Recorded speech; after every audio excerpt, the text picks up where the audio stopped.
Gracias a Rafael, muchas gracias por la invitación. Bienvenidas, bienvenidos.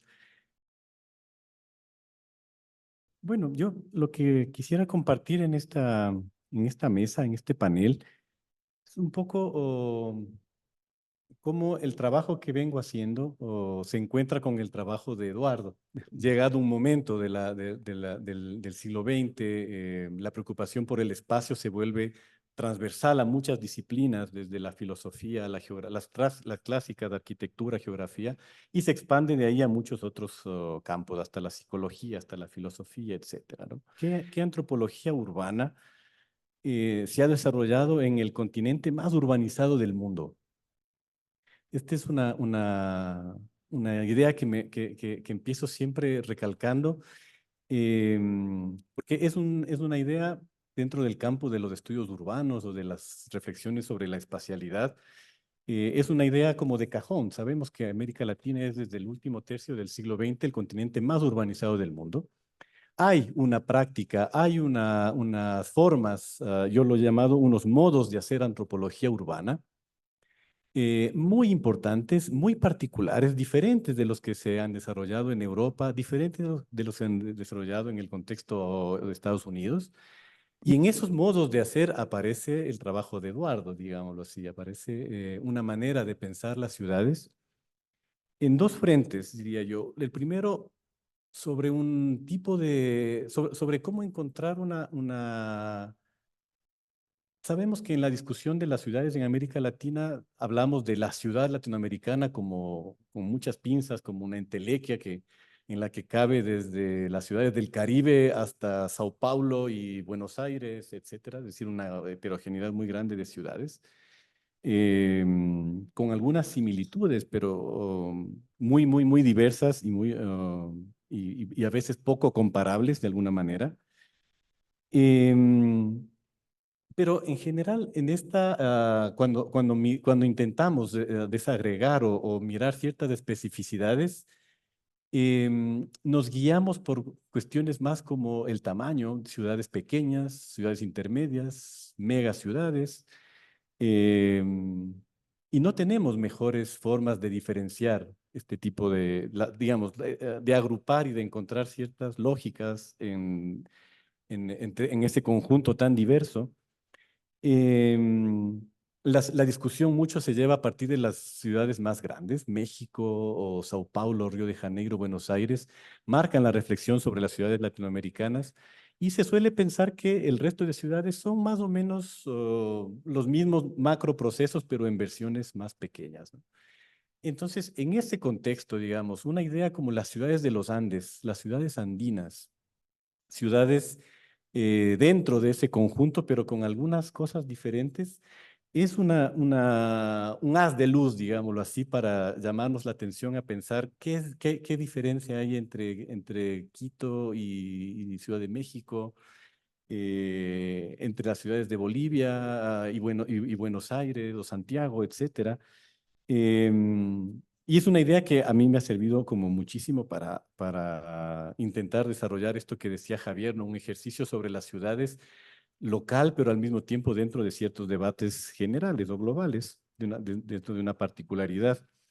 Y la otra cosa importante que yo encuentro en el trabajo de Eduardo es que, a más de que se toma de un objeto, digamos, del que no hay mucho y del que no es el central en la discusión, lo hace desde un lugar diferente, lo hace desde no solamente el canon que se venía desarrollando dentro de la antropología urbana, sino un ejercicio histórico, pero con una sensibilidad muy etnográfica, con tipos de datos diversos, lo decía Francisca con los mapas, lo decía Javier con las fotografías, pero las entrevistas, los relatos, las conversaciones, la historia oral que también hay en otros trabajos de Eduardo, es una fuente, y el trabajo de archivo, obviamente, es un campo muy rico, ¿no?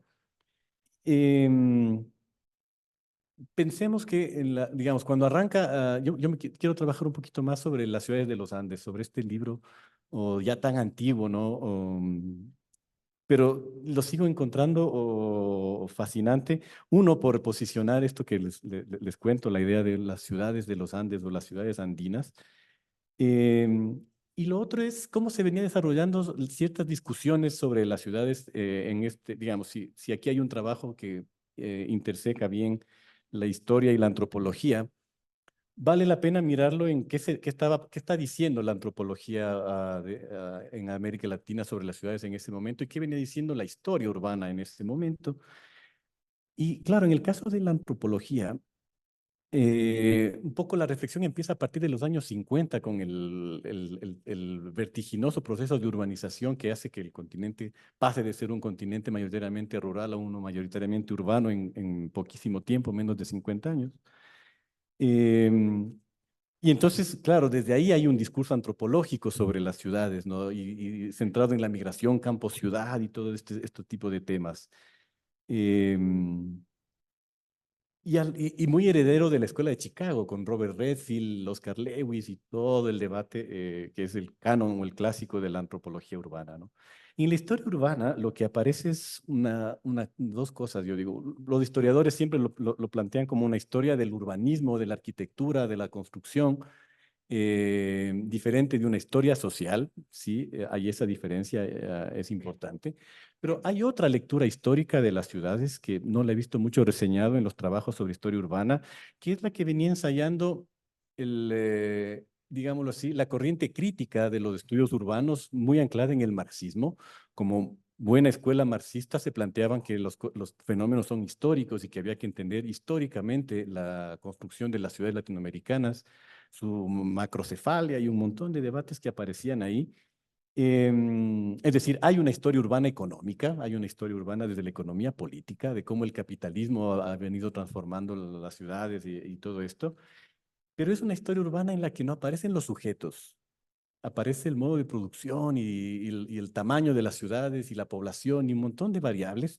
No aparecen los sujetos, no vemos en esta versión histórica de la urbanización gente con intereses, necesidades, puntos de vista, etcétera, etcétera, etcétera, ¿no? Entonces, en ese contexto es el que aparece una obra como la compilación y donde Eduardo es protagonista de las ciudades andinas, ciudades de los Andes, em, donde lo más interesante del libro es hacerse las preguntas más difíciles y es cómo se ha venido pensando cierto tema, cómo se ha venido pensando el tema de la historia de los grupos subalternos en las ciudades. Y aparece ahí una pregunta que a mí me parece desde donde surge un poco todo lo que yo he conocido luego de Eduardo, que es por la presencia indígena en la ciudad.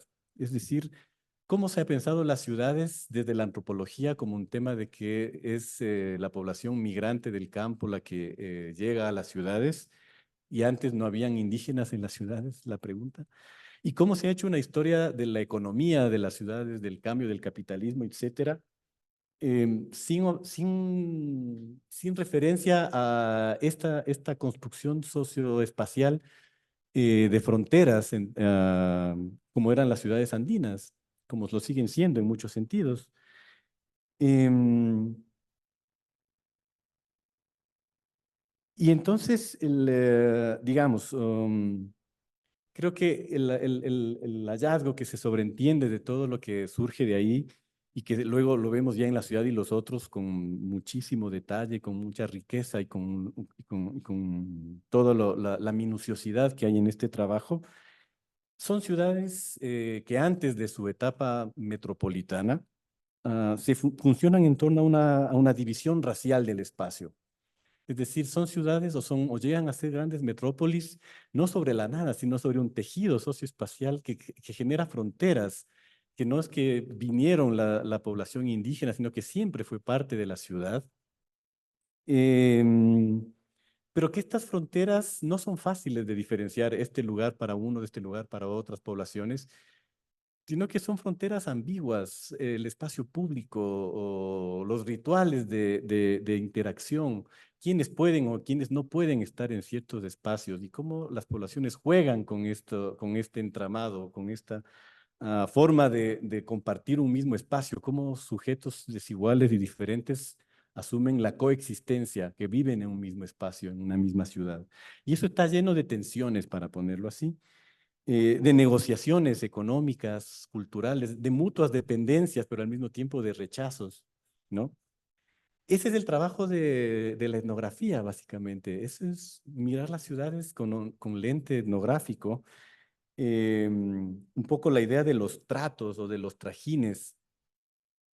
A mí me recuerda el vocabulario EMIC de la antropología, ¿no? Como los tratos, me parece tan linda la idea de los tratos porque tiene varios sentidos. Los tratos en el sentido de hacer negocios, de hacer tratos comerciales, tratos de negociación, pero también es el trato en el sentido de las interacciones, del tratarse bien o tratarse mal, cómo nos tratamos. Y nos describe la ciudad en esos procesos tan múltiples de cambio de la modernidad, en este juego de tratos y luego la idea de los trajines, ¿no? Conceptualizar esta dinámica a partir de estas palabras me parece una cosa maravillosa que nos lleva como pongámosle otros vocabularios, pongámosle interacción social, pongámosle, no sé, vínculos o todo el lenguaje sociológico o antropológico, pero trajines y tratos. Me parece que es mucho más cercano al ejercicio etnográfico de intentar encontrar cómo la gente le da sentido a sus acciones, ¿no? Entonces veo ahí esto. Bueno, a partir de ahí hay o quizás una de las vetas más contemporáneas del trabajo de Eduardo, justamente por mirar cómo nos relacionamos con estos pasados que nos atraviesan, pero que se reelaboran a partir de las discusiones sobre el patrimonio, sobre la protección cultural, etcétera, lo que es patrimonio, lo que no es patrimonio.